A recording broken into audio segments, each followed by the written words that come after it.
एक व्यापारी व्यापार करने के लिए एक शहर से दूसरे शहर जाता था। बीच में रेगिस्तान का कुछ इलाका पड़ता था। वह आदमी एक नेगेटिव सोच वाला इंसान था। हमेशा शिकायत करता रहता था कि मेरे पास ये नहीं है, वो नहीं है, इसकी कमी है, उसकी कमी है। एक दिन वह रेगिस्तान में से गुजर रहा था, तभी उसकी पानी की बोतल खाली हो जाती है। उसे बड़ी जोर की प्यास लगती है, लेकिन रेगिस्तान में पानी ना मिलने की वजह से उसे बहुत गुस्सा आता है और बोलता है कि कितना खराब जगह है, ना कोई पेड़ ना पानी, रास्ता भी लंबा है, रेगिस्तान पार करना पड़ता है। तभी आसमान की तरफ देख करके कहता है कि भगवान, ये कैसा जगह बना दी है आपने। अगर मेरे पास में बहुत सारा पानी होता, बहुत सारे संसाधन होते, तो इस जगह पर हरियाली कर देता, बहुत सारा पेड़ लगा देता। वह आदमी ऊपर देखकर ये सब बातें कह रहा होता है और ऐसा लग रहा था कि जैसे ऊपर वाले से जवाब का प्रतीक्षा कर रहा हो कि भगवान कुछ कह दे। अब चमत्कार ये हुआ कि वह जैसे ही नीचे देखा, उसे अपने आंखों के सामने एक कुआं दिखाई दिया। वह पूरी तरह से घबरा गया, क्योंकि उसने कभी भी उस रेगिस्तान में कुआं नहीं देखा था।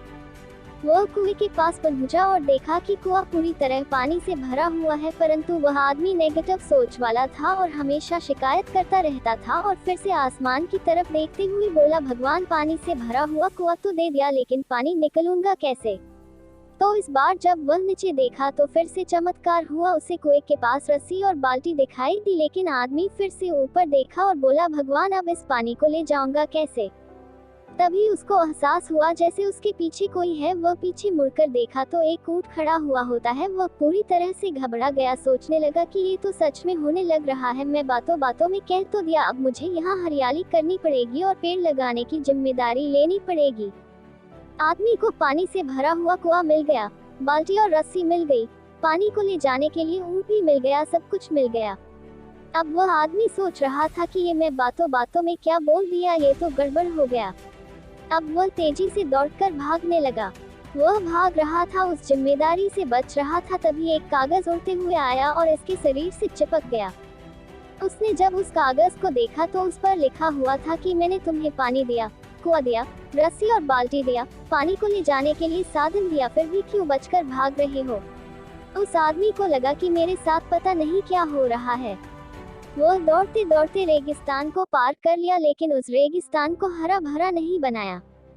यह कहानी हमें सिखाती है कि हम में से बहुत सारे लोग ये कहते हैं कि बड़े स्कूल में पढ़ लिया होता या बड़े कॉलेज में चला गया होता तो ये कर लेता, अगर मेरे पास बहुत सारा पैसा होता तो ये कर लेता, मेरा बॉस मेरा साथ नहीं देता है, नहीं तो मैं पता नहीं क्या कर देता।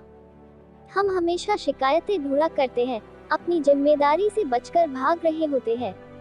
ये कहानी हमें सिखाती है कि लाइफ में हम जो कुछ भी कर रहे हैं 100% जिम्मेदारी हमारी है कि उस काम को बिना किसी शिकायत के पूरा करें। तो दूसरों पर दोष देना, उनकी गलतियां बताना बंद कीजिए, अपनी गलतियों को सुधारना शुरू कीजिए। अगर आपको यह कहानी अच्छी लगी तो वीडियो को एक लाइक करें और भी ऐसी कहानियाँ सुनने के लिए हमारे चैनल को सब्सक्राइब करें।